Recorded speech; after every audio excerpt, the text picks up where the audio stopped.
she worked for the BLM in Southern Nevada, and then she worked for the Forest Service both in Nevada, kind of along the Sierra Front, and then for the Forest Service in California as well, before moving on to Honey Lake Valley RCD, where she works, as I said, as the deputy water master. So she's been kind of cutting her teeth on figuring out how to manage water and water use up in the Susanville area. So with that, Carrie, if you are on, I'll let you take over. Yeah, hi, can everybody hear me okay? I can hear you. I hope everybody else can. Okay, I'm going to share screen.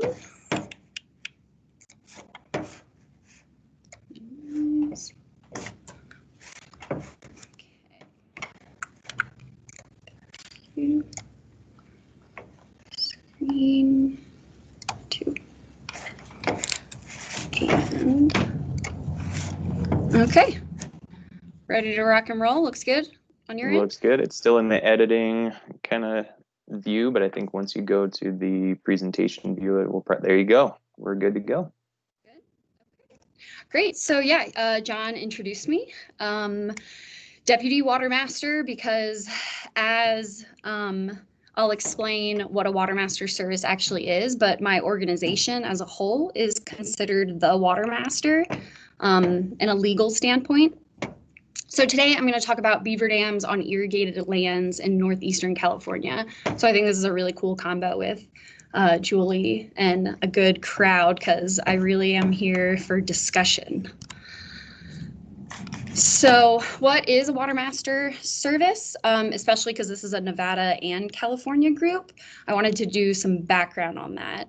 Regardless of the governing agency, whether it's a private entity or Department of Water Resources, a Water Master service ensures that water rights are allocated and distributed according to the court adjudications. So a Water Master service, the who, the how, the what, they're defined and outlined in the California State Water Law, which is what you see on the slide here. So a way to think about it is that a Water Master service is the police of the water rights, the enforcer, and the court decrees are the laws. That really is quite spot on. You may have heard of an irrigation district or water district, and a big distinction is that with the Water Master service area, as I said, we're defined by these water laws, but we also have complete authority to enforce them.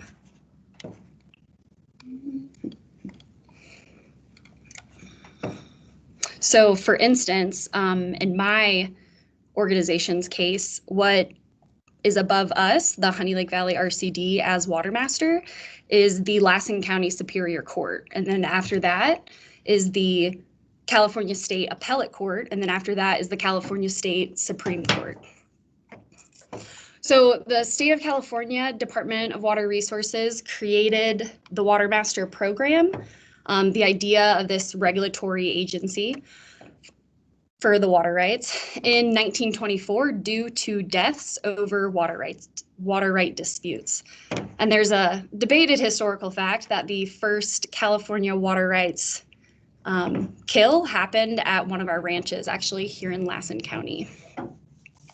So a Water Master service area is created by either the Department of Water Resources.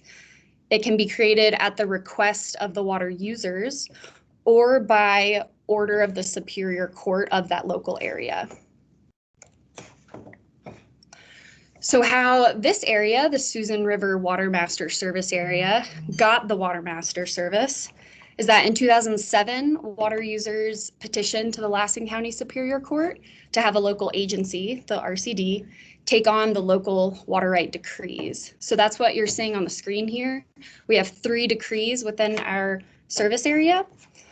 So that took effect January 1st, 2018. So these exact documents is what removed the Water Master service from DWR and gave it to the RCD here. So diving into the service area, here is a map of the Huck 12 watersheds, so a little bit more specific. Part of our service area. We have Susan River is the main one, Willow Creek, Lassen, Baxter, Parker, Paiute, and quite a few others more. So you can see it's a pretty significant area. We are uniquely a closed basin, so we have water off the Diamond Mountain Range, where my mouse is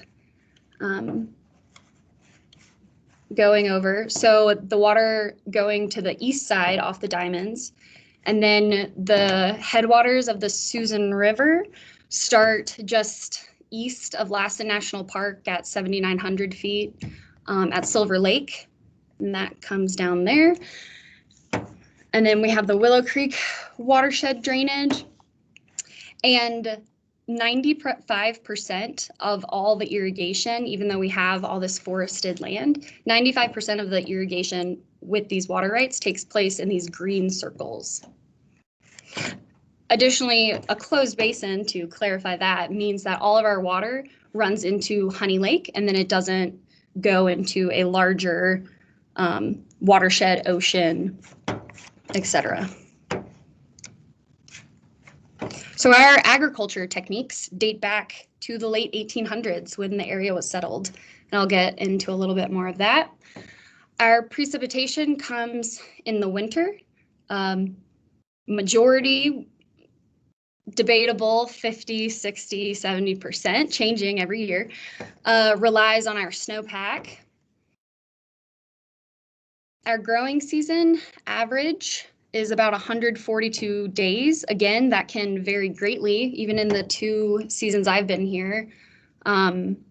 First year, 2018, we had about 250 in certain areas of a growing season. This past year, we had less than 100. Our main crop is alfalfa and some other meadow hays. Average about 2 tons per acre, which you can see an alfalfa field here in the photo, along with a very nice buck. And then we also have a lot of cattle ranches. In fact, one of the highest, Lassen County is one of the highest cattle grazing areas in the state of California. So the valley elevation, where again 95% of the irrigation takes place, is about 4,000 to 4,200 feet. So I mentioned 3 decrees, which make up our Water Master service area. We have the Susan River Decree, Baxter Creek, and Parker Creek Decree. They do encompass more than just those creeks or rivers. It's the general whole watershed, which the covers here is what's on the slide. I'm really letting you guys take a look into the area of California water rights, because this is what it looks like still day to day. So remember that I said the decrees are the laws. Because of that, we're going to get into them quite a bit. So the Susan River Decree especially is the majority of the service area, the biggest watershed. And everything we implement to this day, every detail is defined in the Susan River Decree. So here is the cover page of the map section of the decree. Again, I'm specifically going to go through the Susan River, but they all have similar products. So the Susan River has 10 different sheets. Diving into that, this is what each sheet looks like generically. So the green is irrigated lands, irrigated acres. We'll zoom in a little bit. The circles with a number are the point of diversion numbers. And then the solid or dotted lines indicate in either a ditch or canal or of the sort. And again, these exact canals, these ditches, these irrigated lands, these points of diversions is exactly what's used today. So per California Department of Water Resources original Water Master program, every year the Water Master doesn't go to the previous, newly developed, updated water right summaries. We have to go back every year to the original decree to make sure that, what we have made into a more modern spreadsheet and map is still dating back to the exact locations, ditches, irrigated acres of the decree.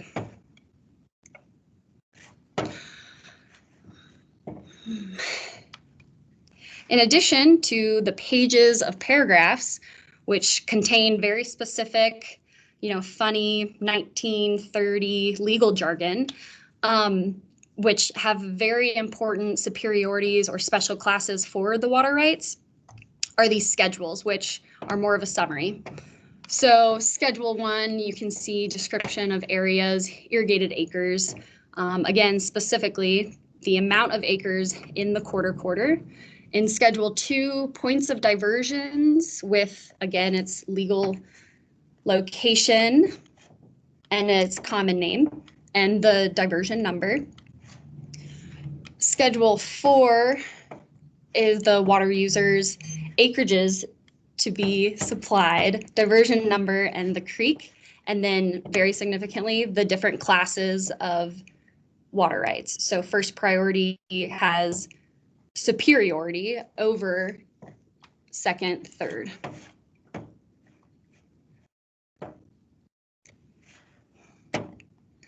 So where do these maps, the numbers, the data, how did they really come up with that? We're talking 1940, the decree was signed. So these diversion points, canals, pasture is dating back even before that. So through the court litigation back, the water users brought it to the Lassen County Superior Court in 1934 for the second time, actually. And after that, the court ordered the Division of Water Resources under Department of Public Works to do an in-depth study of the area. So they looked at climate, soil classification, crops, runoff records, use of water and diversion measurements, methods of irrigation, losses and accretions in channels and ditches.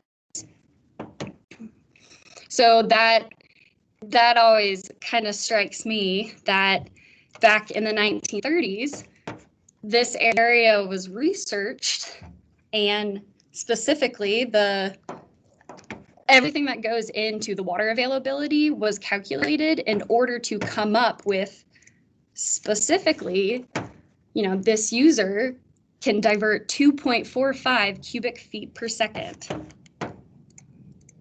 And again, that was 1930s, and a lot of things have changed since. So I wanted to go all through all that because that's my perspective for today's presentation when it comes to beaver dams. The water rights history, there's not much we can do about that, but as we are moving forward and developing new ways to, whether it's irrigate, restore meadow, etc., there's a lot to look at. And I feel like with beaver dams, we're pretty early in the process. So yes, of course, not my photo. I'm glad Julie explained beaver dams quite in depth. So, we all kind of basically understand how they work. Again, I feel like it's been up and coming for about 5 years now. So building up the channel bottom that washes out, creates a wider channel, but then more sediment deposits. Again, the channel continues to rise until we can get a meandering stream system and a wet meadow. So again, how do the efforts to reach a riparian meadow interplay with adjudicated lands? Well, I do have some experience here in my service area. So Luisas Meadow is a location here at the X location that has an NRCS project. Actually, in about 2 weeks, they're going to be putting in 7 to 10 BDAs. It is a very deeply incised channel, anywhere between 10, 25 feet.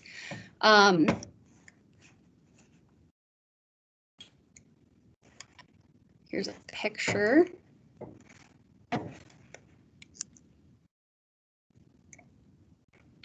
Another photos of the incised channel.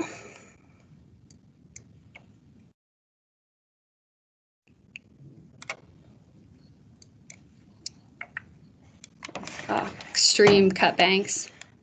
And do notice this area did get burned in the sheep fire. So these photos are post that.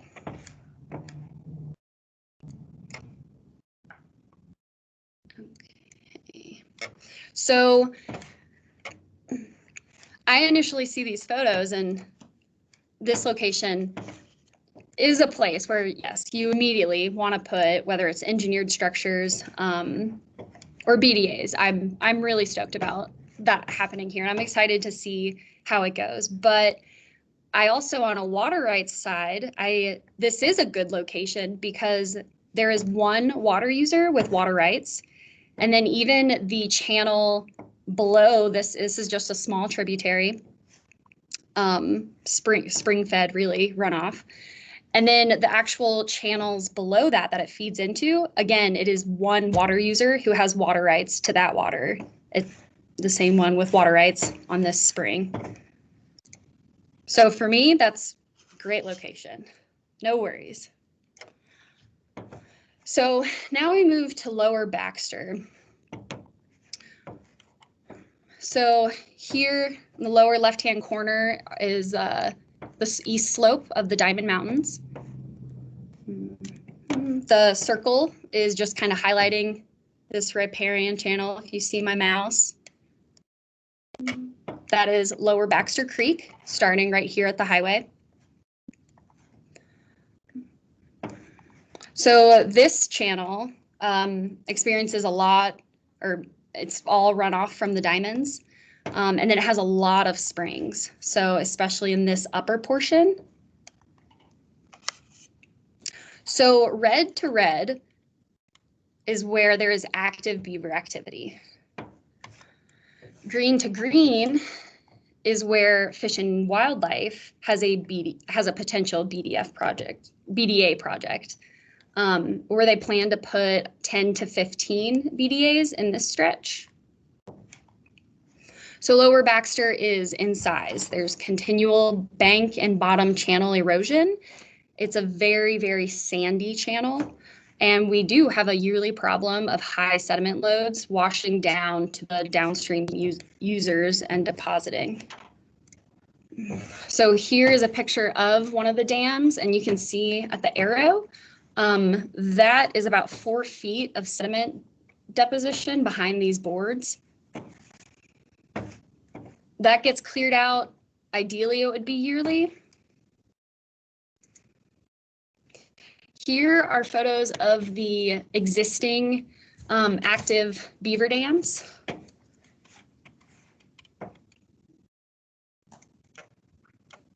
They range from, some are only 2 feet, and then I've found some that are 6, 7 feet tall. We aren't seeing anything. Oh, I'm sorry, did somebody say you're not seeing anything? Yeah, Carrie, there's just a bit of a lag for some of your photos that are coming through. So right now we're still on the overview aerial image. Okay. Okay. Let me see if I can switch something over. Thank you for that.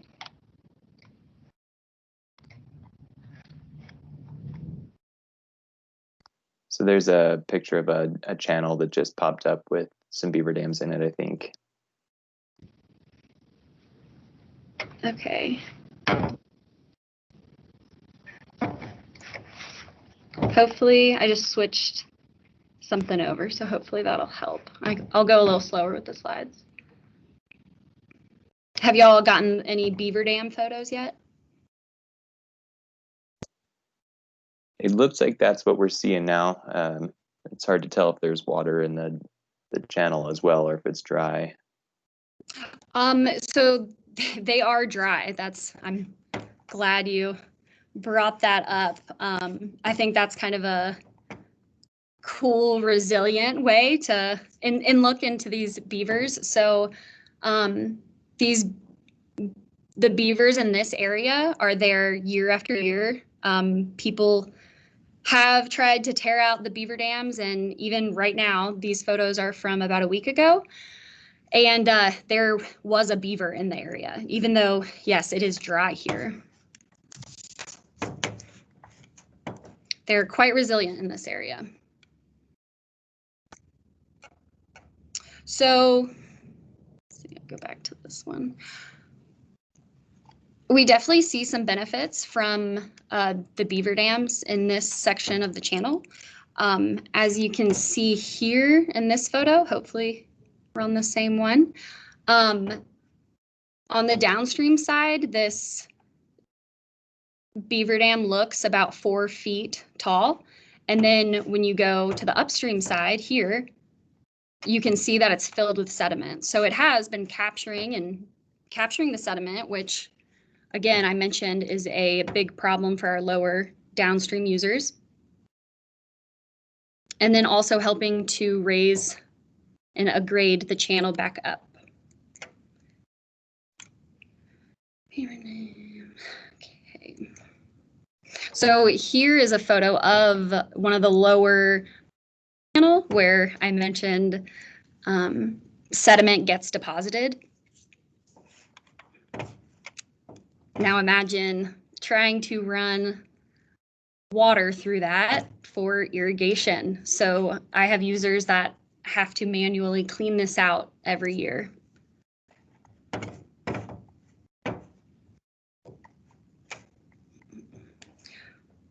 So when it comes to the BDAs being installed in this area, I'm excited at the prospect. I think it can do a lot of good. However, I have other water users who are very upset at it. They're upset about the existing beaver dams. They go in there and will, tear out a section of it in the moment. And I have a water user who's working with Fish and Game because it's his property where the BDAs will be installed. And he's very happy about it, but I also have 5 to 6 other users to be concerned about.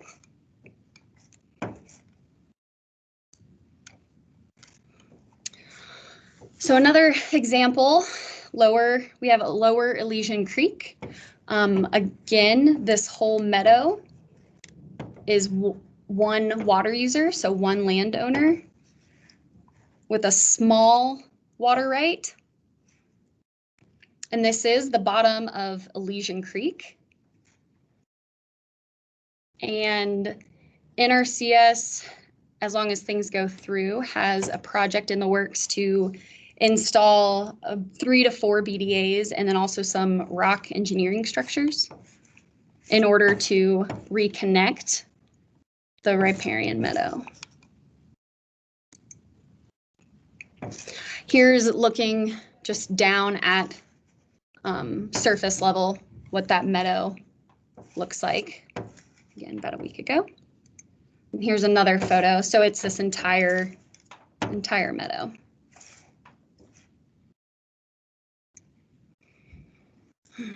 So what could be an issue here for the water users is that lower Elysian Creek feeds into lower Baxter Creek, where we were just looking.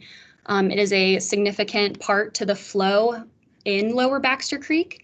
And if, as we know, if BDAs are installed here for at least the first year, the water will slow, the water will immigrate throughout the meadow. And I have users that are concerned about what is going to happen to the water that is supposed to be delivered to them. Additionally, this is a very small water right that the user possesses. So the idea of more water being spread out throughout the meadow, as much as, on a personal level, I want to see that happen everywhere. I'm a little bit concerned. Well, there's more water being irrigated. It's just, a flood irrigation naturally from these BDAs, et cetera. There's not really much of a measuring technique I could use for that.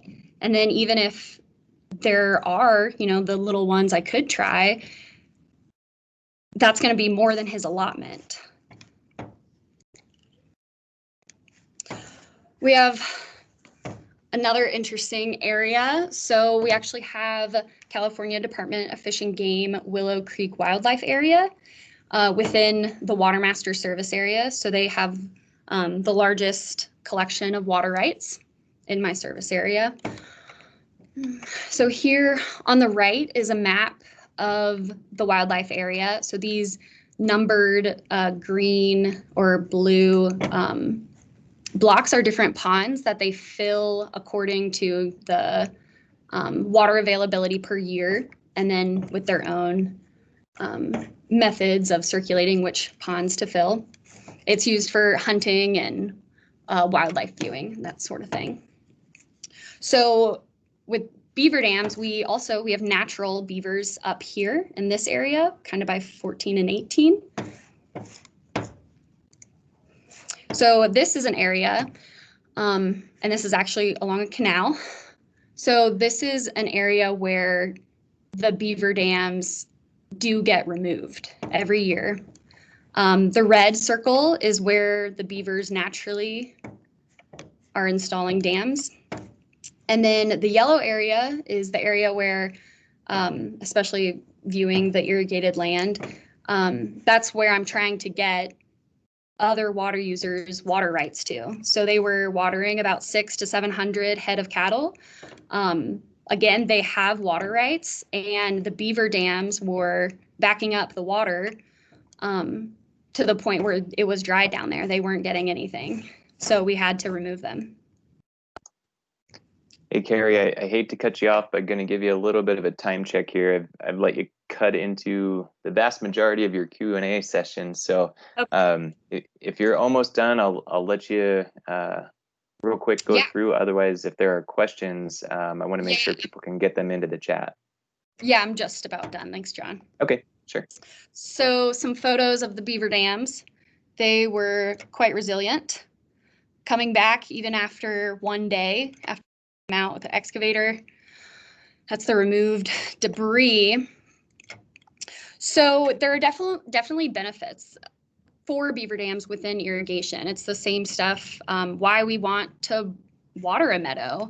The problem is if one user gets their meadow watered, what is going to be left for the users downstream?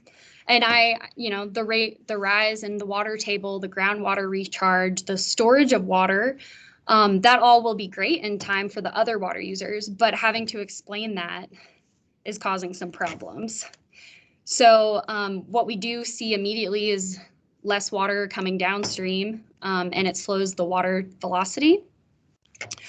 So when I said I did want a discussion, it's because I think this is just an area that hasn't been explored very much, and I really think it needs to be. I love the low-tech method of BDAs. I volunteer installing them, but I have to abide by something that a California state water code or water law that says I can't allow anything that harms another user's water right. And even though I think after 3, 4, 5 years, beaver dams in certain areas will help the other users, the following year, or what if the following years after BDAs are installed are drought years, it is harming the downstream users' water rights. So I'm just kind of facing this, who gets to decide? I think there needs to be more research. What types of channels, what types of irrigation, what water rights allotments can accommodate something like a beaver dam or beaver dam analogs. And what do we do moving forward with that? So yeah, if anybody has any ideas or comments, that would be great. All right, thank you, Carrie. There was a comment in the chat says Long Valley Creek could really use some restoration and beaver activity. It flows into the south end of Honey Lake. I'm guessing that's something you'd be familiar with. Yeah, that actually is not part of my service area. But he said that they need restoration. Let me find my chat box. Yeah, it says Long Valley could really use some restoration and beaver activity. Great. So we actually do have a county trapper. Beavers are widespread here and throughout the watershed. So not just my organization, but I mean, there is an employed county trapper, and that would be interesting to contact him, getting in touch with him about relocating them to an area where they are needed and could do some good work. Great, thanks. So yeah, we're getting pretty close to 3 o'clock, which was the scheduled time to wrap up. So Carrie, I'll cut the conversation off here. We're gonna have Sonia kind of wrap up the official presentation, but I will kind of informally put out the invite that if anybody would like to stay past 3 o'clock and continue this discussion, either particularly